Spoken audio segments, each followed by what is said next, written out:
All right, guys. Well, I think we're going to go right into doing our first kind of official, movie review. Ever since we started the show, we kind of wanted to do this, periodically. But then, of course, all the movie theaters got shut down and everything like that. Everybody at this point probably knows that Warner Brothers on HBO Max is putting out a lot of their movies on HBO Max, starting with Wonder Woman 84, whose synopsis reads like this. Diana Prince lives quietly among mortals in the vibrant, sleek 1980s, an era of excess driven by the pursuit of having it all. Though she's come into her full power, she maintains a low profile by curating ancient artifacts and only performing heroic acts incognito. But soon Diana will have to muster all of her strength, wisdom, and courage as she finds herself squaring off against Maxwell Lord and the Cheetah, a villainess who possesses superhuman strength and agility. Movie was directed by Patty Jenkins and stars Gal Gadot as Wonder Woman, Chris Pine, Kristen Wiig, and Pedro Pascal.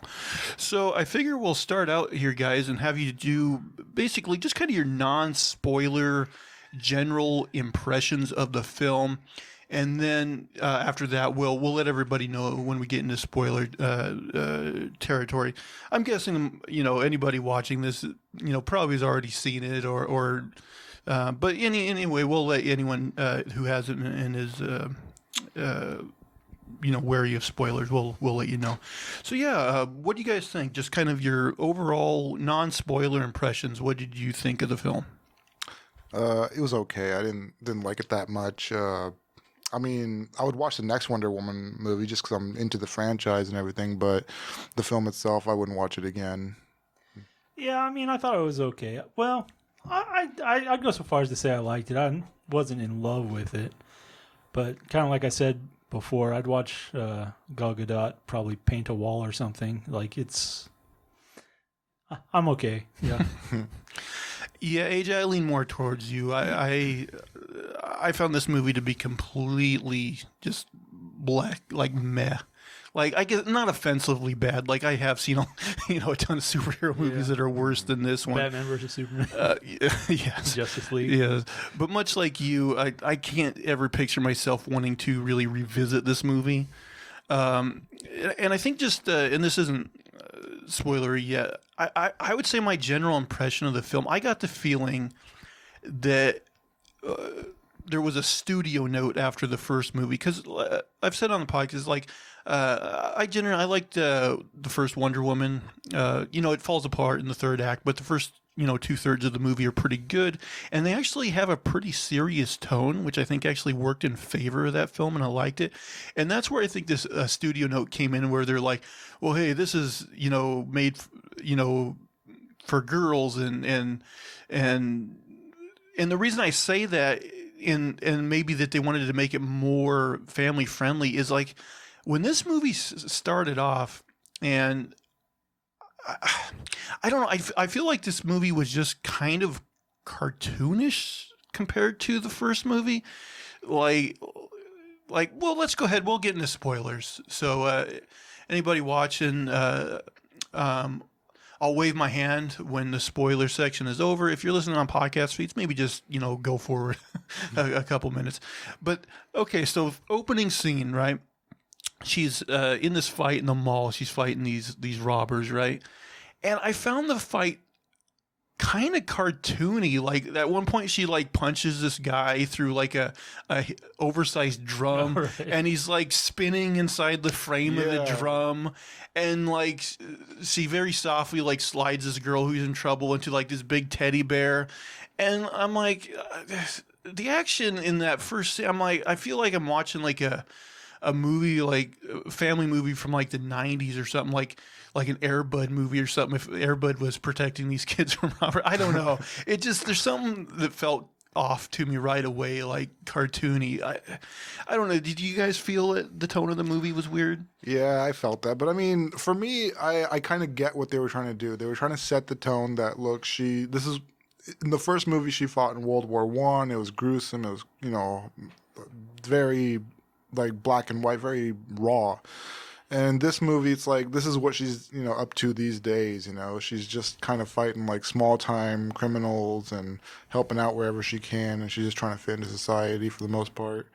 So I mean, I drank the Kool-Aid. I said, okay, yeah, fine. If that's what they're setting up, I'll go with it. But yeah, it was a big contrast compared to the first movie. So I'm going to tell you what I think happened. In like Guardians and Thor, they were having all this kind of fun 80s play, and it was fun and it was great. And they're like, let's amp this up. Let's really go for it. And like, so they've got all these, they based in 84, they've got all these stupid little 80 gimmicks and whatever. For some reason, they seem like they left out the great music, which was strange. I found that weird too. Yeah, it's set in the 80s, and I think there was maybe one time, like when they were going to that like benefit at the museum, they played some sort of 80s song that I didn't even recognize. And like other than that, they didn't really drop the needle. Right, but like there's all these stylistic cues, there's all these like clothing and fads and all these other stuff is permeated in there. And you're like, I know they were trying to do this on purpose, but it was like, when the cool kids are doing something and then like the unpopular kid comes and tries to do it, and they're like, this isn't cool anymore. Yeah. That's what happened with this movie. They went too far and they did the wrong things, and it was just not right. When they first announced this movie that it was going to be Wonder Woman 84, I was like, you knew right then. Well, I thought maybe it's one of those things that they pushed it hard, I would love it. Yeah. Well, I was automatically, when they announced it, I was like, I think I'd just rather see her in modern days, but maybe they came up with a story that warrants it being in the 80s. Like maybe they're going to do some, cool Cold War stuff, but they never really do. I mean, at the end, they have this whole, missile thing between the U.S. and Russia, so they kind of acknowledge it, but I don't think the movie really needed to take place in the 80s. I don't think they really took advantage. It was a gimmick. Yeah, it was just a gimmick. Let's go through some of the performances, because I will say to me, I guess the one bright spot of the movie is I do think like Gal Gadot and Chris Pine are very good. It's not the fact that I don't like this movie is not their fault. I think they're both very charming. I think they have good chemistry. I think she was a good pick for Wonder Woman, and him is Steve Trevor. What do you guys think about their performances? Yeah, I think without her, it'd be a mess. Yeah. I think she's kind of the thing that works. Yeah, she has enough personal chemistry to keep things moving. Now, the one that I think I'm going to criticize, not necessarily because of her performance, but because how she was written, is Kristen Wiig. Because they do that very kind of cliche and stupid thing. The same thing they did like in, what's that movie, She's All That, with Rachel Lee Cook, where they like purposely, they put glasses on her, they make her hair a little frumpy, they have her act kind of like clumsily and shit, so that when she makes a turn, we'll be like, oh my God, Kristen Wiig was hot this whole time? I never would have guessed. It's so stupid. Yeah, what do you guys think of like her performance, her character, and how they handled that? I liked her performance, but her character I didn't like too much. I just felt like it was shoehorned in. Like, well, here we're moving like the spoiler stuff, but basically on her wish, and she becomes more powerful, and like she's losing her humanity. And to like show this, there's this scene with this kind of like would-be rapist, and she like kicks the shit out of him, and you're like, oh, that's dark, but like 2 scenes ago, Wonder Woman kicked the shit out of the same guy, and is like, oh yeah, no, there's no moral ambiguity with her doing it.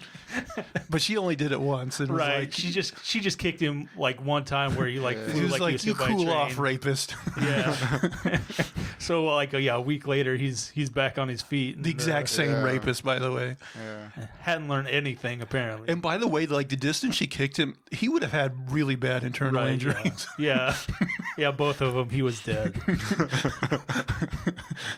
That's superhero physics. Like you get punched across the room into a wall, and you're just like, I think I'll lay here for a while. But yeah, Yeah, spoiler alert here too. it's more like the Kung Pao where he punches a hole through a guy. It's like, I'm no doctor, but that looks like a clean hole. When she gets in a fight with Kristen Wiig at that point, like where she doesn't have her powers anymore because she, made that whatever. Well, right, she's in the process of losing her powers. Yeah. Oh yeah, that fight at like the White House or whatever. Yeah, I felt like she should have been demolished. Like if she's losing her powers. Like or she was whatever. losing, but the other woman was supposed to still be on her way up, but she did seem stronger at that point, right? Yeah.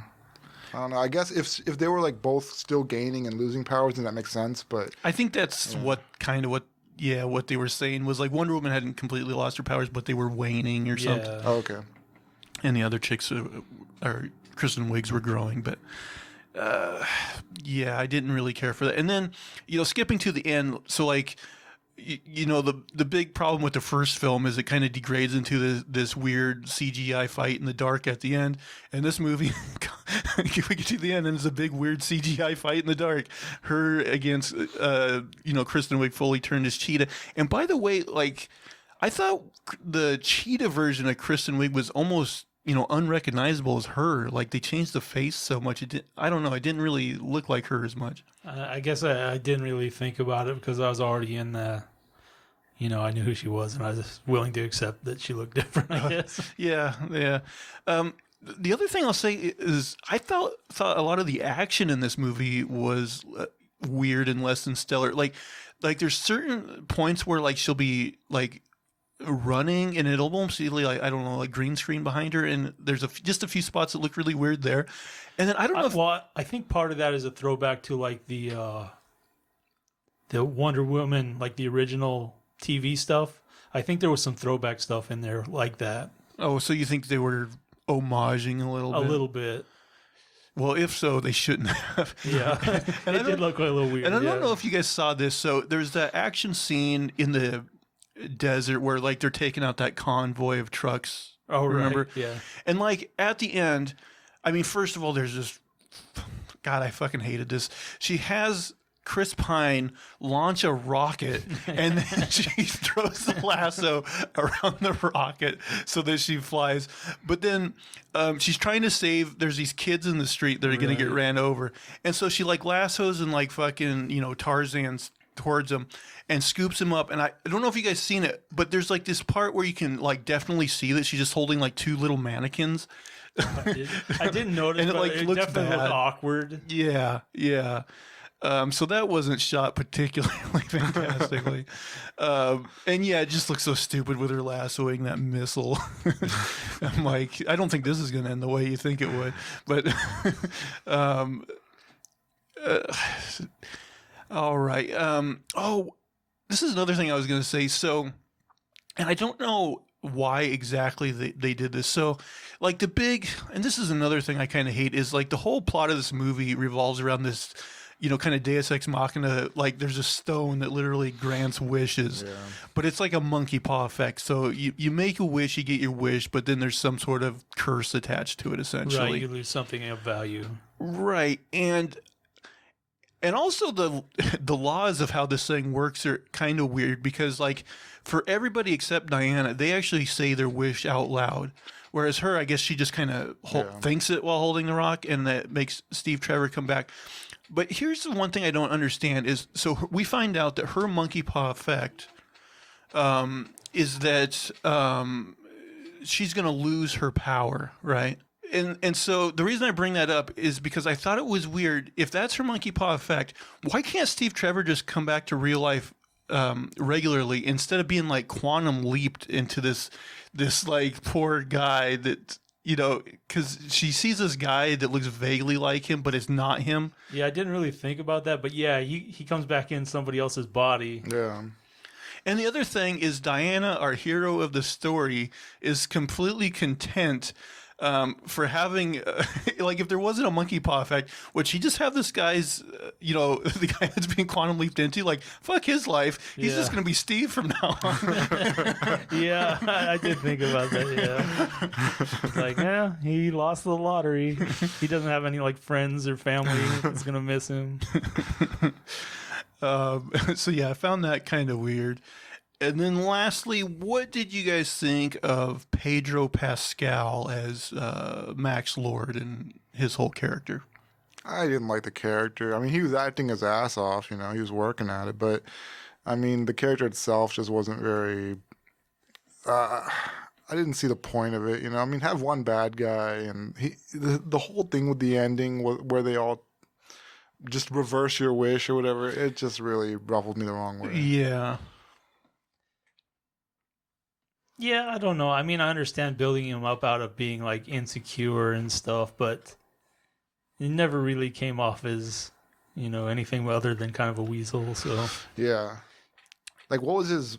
Like, why did he want that success so badly? Like, was there something in his past that he was like running from? You know, like, why was he so? another thing, he wasn't like losing his relationship with his son or anything. He was like losing his health. Yeah. Well, Yeah, exactly. Well, they do kind of try to redeem him in the end, Right. Where they're like, they show his childhood and they're like, oh, his dad was a dick to him and he was bullied at school and things like that. Oh, But it okay. was kind of weird with like the scenes with the son when they're together. It's like the kid never seemed to like even like him. Really. Yeah, the kid was very like. He had lines straight-faced. where like, "Oh, I love you and I want to be with you," and stuff. But he's just like he was like Yeah. Yeah, he was dead eyes. it's hard to find kids that age that are good actors. Yeah. And yeah. The other thing I didn't really understand though is so he basically, for his one wish, because apparently everybody gets one wish with this wishing stone, he wishes that he becomes a stone himself. Yeah. So Yeah. then, like, he gets people to make their wish, but then he gets to basically make up whatever the monkey paw effect is in his benefit. Right, he gets to decide what he gets in return. And so what I thought was stupid, because like the whole time it's taking a toll on him because he's like bleeding out of his ears and his nose and shit. But at Well, the it end, does change at one point. I know at the very end he's like, "Oh well, I'll just monkey paw affect these people and take their life force." He couldn't have fucking done that along the way. Like, "Oh, I'm starting to bleed out my ears. Hey, you come make a wish." Don't you wish I wasn't bleeding out of my ears exactly. right now? And he could have got one of his exactly. Don't you wish I wasn't all fucked up right now? Yes. Okay. I mean, That's such a stupid power too. Like whatever you wish for, because you can't control. People say the stupidest things around you. Like if somebody said, "Oh, I wish this and that," like boom, there's their wish. You make it come true. What if their wish was like, "Oh, I wish you dropped dead"? You know, like it just doesn't make sense. Out of like 400 million people you had on TV, somebody probably wished that. yeah, exactly. I was thinking that too. Like I wish this guy would shut the fuck up. exactly. I guess the monkey paw effect would be he'd be back alive, come back to life or something. I don't know. Also, like, did everyone reverse their wishes at the very end, or like what? Like some of them were. Yeah, no, not everyone. That one reversed. lady was like dead, so maybe she came back to life. I mean, that's what they led you to believe, is that like everybody had this kumbaya where they were like, "Oh, I renounce my, wish or whatever." Certainly, not everybody renounced their wish. Exactly. Yeah, the like Saudi guy could have been like, "Yeah, this is great. I love my wall. Fuck off." Yeah, exactly. Yeah. Haters gonna hate. He said I was gonna die because of this. Oh my. Now, one last thing they did, which was stupid, and you actually missed it because they made it a mid-credit scene, but like they gave Linda Carter this like this cameo, but it was so stupid because like basically all it is there's like this hooded figure like walking through like one of the ruined streets, from the damage that happened in the movie or whatever, and like this wooden pole's gonna tip over on this baby in a baby carriage, but she like puts one hand out and like stops it, and then like the baby's mother is like, "Wait a minute, how did you do that?" and she says like, "Oh, it's just a trick of your weight in the air," or whatever Diana said in Right. the movie, And then she's like, "Who are you?" And she's like, "Oh, and she some weird name I never heard, like Aerith or something, some made up name. That I don't know, maybe is an obscure comic book character or something." And then it just says special cameo by Linda Carter, and goes along with the rest of the credits. But I'm like, if you were gonna, her a cameo. if you were gonna give her a cameo, at least give her like, I don't know, like even like a Stan Lee type cameo in the main movie would have been better than that. Yeah. I just thought it was really stupid. I mean, you've got like a million like Amazons in that Coliseum or whatever. Like she could have been there or something. Was it like a reference to that first warrior who had the golden armor? Like, was she? I forgot supposed what that name was. to- I forgot to. Maybe. I can't remember. Maybe it is. I don't know. I'm glad you. One thing else I'll touch on. You brought up like that opening scene on Themyscira where they're doing like the whole competition, their like Olympics or whatever. How, like, that very first part where they're like running on those weird beams and they're like going back and forth. Like, how convoluted was that shit? They're running on those posts and then like those one people are on like some big thing that's like swinging towards her and she goes under it. And I'm like, Oh yeah. It was like Cirque du Soleil. yeah, it was so weird. I'm like, I don't know. I just thought it was like really. I mean, if you need people convoluted. doing like complex stuff like that, like circus performers are probably a good choice, and this is stuff they're used to doing. I was like American Ninja Warrior or whatever. Yeah, and then they all have to like, shoot their color through all those things with the smoke. I thought it was all a bit complicated, but overall, I got to say, I don't think I'd ever revisit this movie. I don't think it's great. What do you guys think you would give a scale of 1 to 10? What kind of score would you give it? Like a 6. Like a 5. Yeah, I would go probably somewhere in the maybe like I'll be generous and do like a 5.7. But yeah, nothing that blew my socks off.